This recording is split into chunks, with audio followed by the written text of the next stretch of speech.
I've made over $10 million online, and I've coached some of the biggest names in the industry to help them scale to 50K, 100K, 200K, 500K, in a couple cases over $1 million a month. And the majority of all of that growth was changing my clients' way of thinking. And in this video, I'm going to share with you some insights from onboarding a brand new client that is doing right around $250,000 a month. He's had a peak month of about 450K, and he's taken home about 100K a month, but he's making some of the mistakes that keep people stuck at that level. And so I'm going to share with you some of the insights that were pretty eye-opening for him and good reminders for him from our initiation call yesterday. And if this ends up being valuable for you, just like this, let me know what was most valuable for you and if there's anything that you want me to go deeper on this channel. I try to put at least one video like this out per week, and I'm getting a little bit better at it. So without further ado,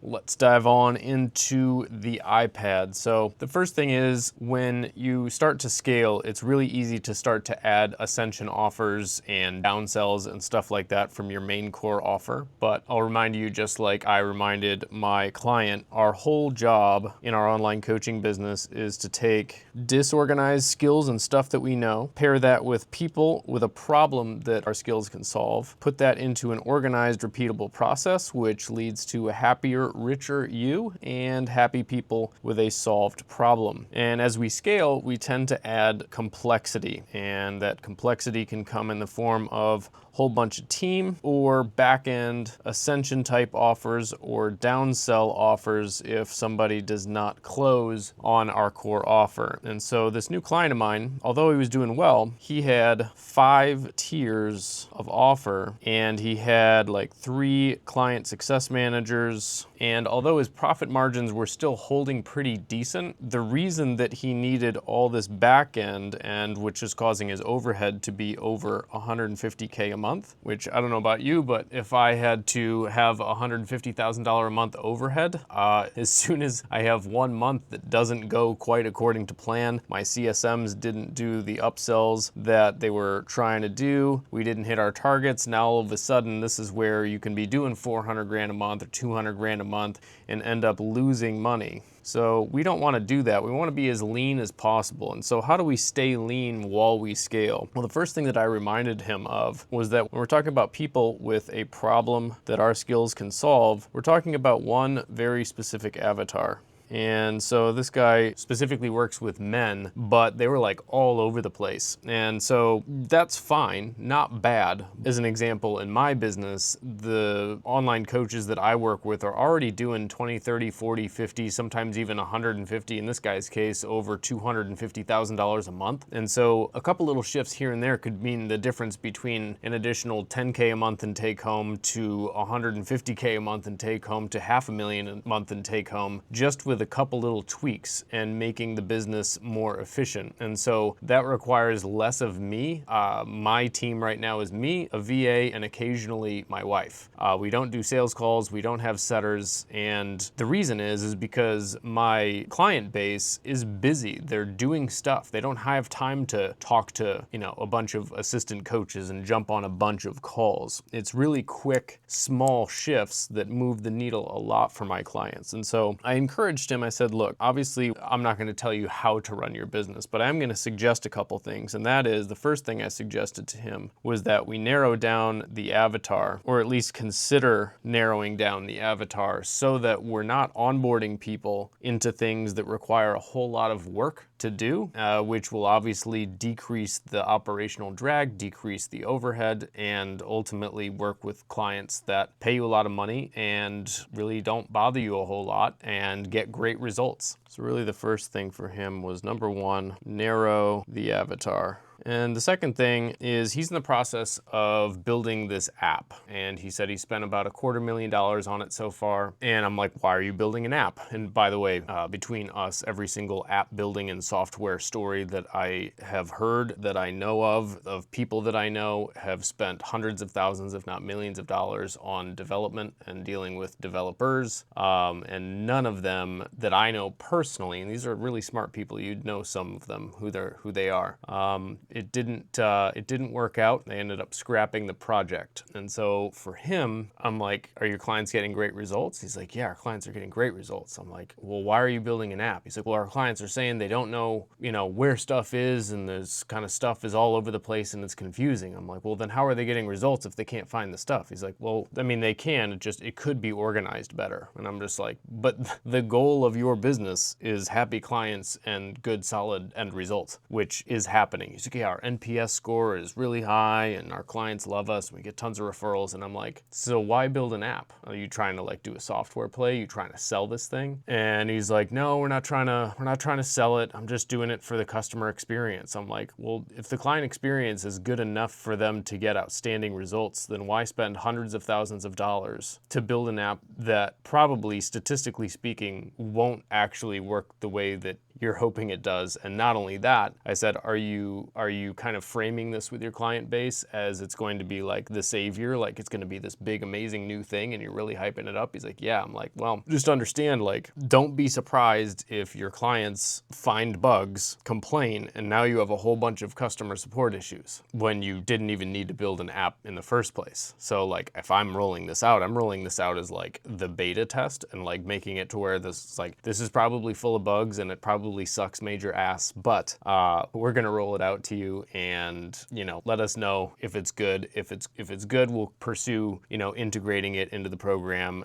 If you guys don't like it, then we'll just scrap the project. Otherwise, he has hundreds of clients. Now, all of them are going to be using this thing that's been hyped up as, God's gift to man. And he's going to have all sorts of customer support headaches. And then he's going to have to take those complaints, send them to the developers. The developers are probably going to do it wrong. And then they're going to get more complaints. And then that's going to continue and continue and continue. And what he was telling me is he was thinking of moving for tax purposes. And I'm like, okay, if the goal is to save money, have more money left over, we can either disrupt our family, take our kids out of a school system, take our family to a place that they don't know, or we can just not do side projects like build an app when our customer's experience is stellar and some stuff could probably just be organized better. So is it really worth all of this potentially wasted time and effort and energy and money? And so I'm always an advocate of, if we're getting the actual end result, which in this case he is, he's making money and he's spending money probably unnecessarily on this app. But if the clients are getting results and it's more of just a feeling play, what the data says, and I said, I'm an advocate of not creating problems where there doesn't need to be any, right? And so I guess the next point is we just want to solve the problem, if there is one, not the symptom. So in this case, a symptom was, clients weren't finding everything perfectly according to his feelings or whatever, but they were getting great results, so they must have found it. And if they didn't find it and they still got results, then we can eliminate the things that they were supposed to find. And so I'm an advocate of solving things at the belief level, because by the time it gets to the symptom level, it's too late. So let me give you an example of this. This starts at the belief level. The belief is the cause of everything. And so that belief leads to a thought, maybe I should do this thing. And that thought leads to an action or an inaction, which leads to a result, which leads to a feeling. So this client of mine was basically feeling like, hey, we should build an app. The result that led to that feeling was his clients occasionally said, hey, stuff's a little bit challenging to find sometimes. And the thing that led to that was the way things were currently organized in their portal. And the thing that led to that was, hey, we should organize things this way. And the belief that led to that was, hey, we believe we should organize things in this way. Pretty straightforward. The problem is when we feel like we should build an app, now all of a sudden we have the opportunity to instill the belief in our clients that an app is needed. That leads us and them to think we should do this whole app thing, which causes us to take the action of spending hundreds of thousands of dollars and tons of hours and hiring all sorts of people to build this thing that has a high probability of leading to a result that doesn't make the client results any better because they're already about as good as they can get according to him. And so this will ultimately lead to this big project that potentially has a high chance, statistically speaking, of making everybody feel really frustrated. And so I am of the belief that we should handle things at the belief level. So if a client says, hey, things are tough to find, we're going to do what we can to make it easy for them to find stuff, but we're not going to convince them that they need an app that we fucked up, that we need a whole new thing. We're going to remind them of the great results that they're getting with the system that exists, and we have to understand that there's no system that's perfect. And if we just reinforce the belief that no system is perfect, including this, but look at the client results and look at the results that you got,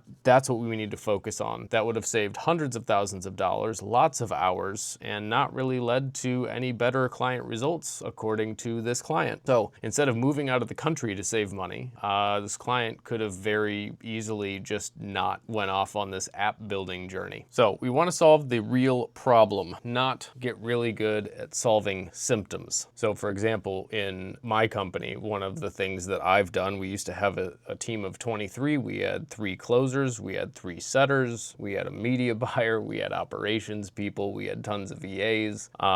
And so instead of trying to get really good at sales team management, hiring, and HR, and all of this stuff, well, the ultimate solution to management of a sales team is not having a sales team, right? And so we just redesigned the business model to where a sales team is not required, and that eliminates the HR side of it, the daily meetings, the tracking, the hiring, the managing of their emotions, and it frees up about 20% of the margin because I no longer have to pay setter and closer commissions. So everything becomes way more efficient, and we've just readjusted our business model to solve the problem, not get really good at managing and handling and scaling symptoms, which is what a lot of people do after they've gotten to the 20, 30, 40, 50, even 100K, even in his case, 200K a month mark. And so this is why I'm a huge advocate of point number 3, and that is make decisions based on data, not emotion. So he had this feeling that he would have,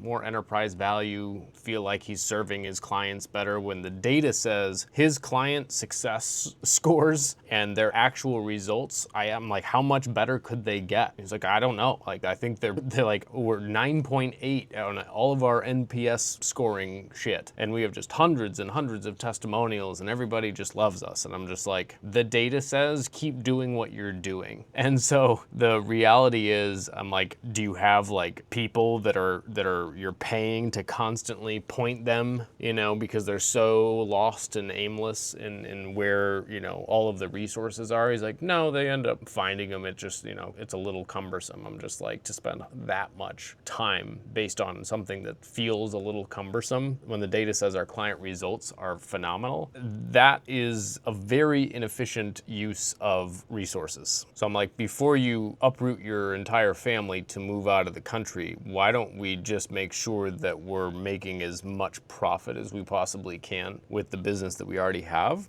before we make some huge Herculean life change? Because complexity absolutely destroys profit. And it's really challenging to see when you're actually in the weeds, like myself included. That's why I have advisors and other people that look at what I'm doing and kind of validate or invalidate my thought process. And so despite the fact that, this guy's built a $1.5 million liquid net worth at 33, runs a very successful company, is it worth the cost of uprooting the family and, potential upset? What if they don't like it? And so every time I've seen somebody do a software/app play, it hasn't gone well. And I've gone down that road. We have our Teddy tracking system, but I built this in Google Looker Studio, okay?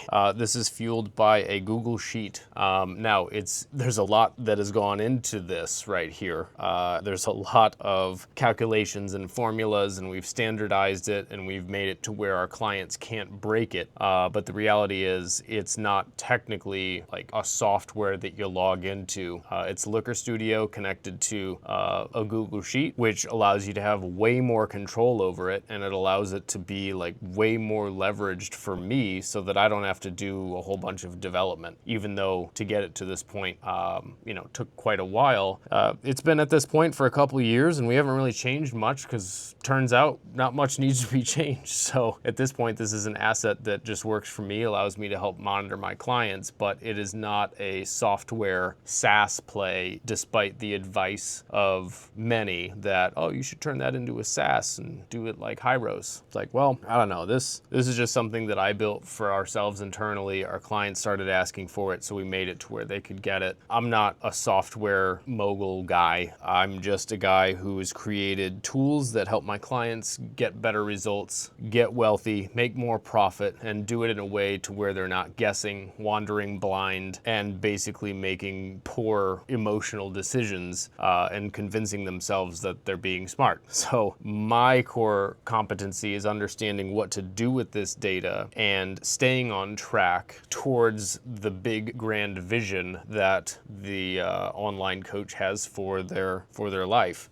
And so if you've watched some other videos on this channel about this concept called the freedom number, we have a calculator that basically you price out your ideal lifestyle. So let's just say you want to live on 20 grand a month and you want to draw down 4% of that a year. There's something called the 4% drawdown rule, where you have this amount of liquidity that you can draw down 4% of it and it will grow on average by 8%, which allows it to grow into perpetuity, and you can basically live off the passive income of that investment. And so if your ideal lifestyle is 240K, your drawdown's 4%, that means your freedom number is $6 million.